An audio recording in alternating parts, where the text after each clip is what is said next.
իրականում Սկսում ենք Եղեգնաց Մարկյան, մի հատ էլ ժամը շատ ելույթ երկար անպայման, պարոն Խաչատրյան, sense գալիս է։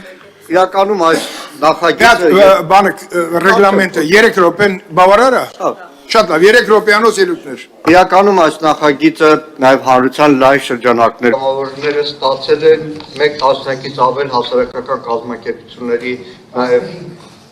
հայտարարությունը նախագիծը հանել շրջանառություն է։ Իրականում համաձայն են բոլոր այն պատգամավորները, որոնք ասում են բանակի հեղինակությունը պետք է բարձրացվի։ Արտադիր զինծառայությունը իրոք պետք է պետության կողմից գնահատվի տարբեր արտոնություններով։ Պաշտոնական, պաշտոն զբաղեցնելը պետք է նաև փոխկապակցվի զինված ուժերու ծառայության հետ։ Բայց հիմա նայեք ինչ ենք անում։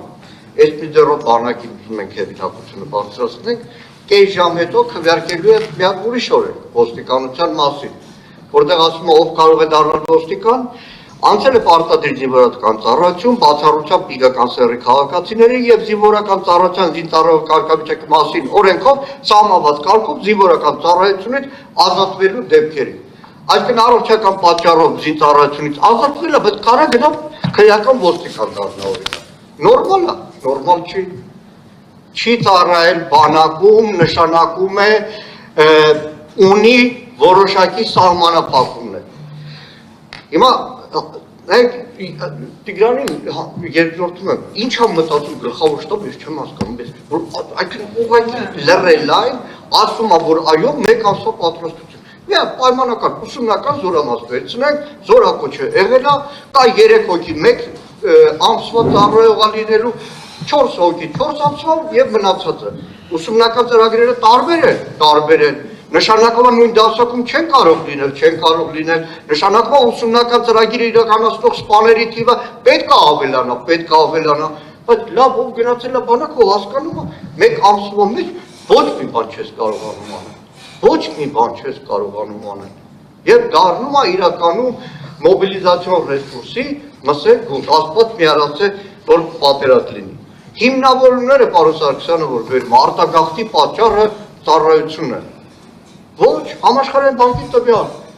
արտագաղթի պատճառները գործազրկությունն են, անարդարությունն է, հազար տեսակ բան։ Հիմա որ ամբողջ պրոբլեմը բանակ ծառայելու հետ է, Ժորժյան մի քանի տարի առաջ Հայաստանում մեծագույն պրոբլեմներից մեկը սեռով պայմանավորված հղիության արհեստական ընդհատումն է։ Այսինքն տղա ունենալու հարցը չէ, այս ժամանակ աղջիկ ունենալու հարցը, բաբոց հիմա եկավ այս տղա ունենալու պրոբլեմը բերվեց, իրականում կրկնում է,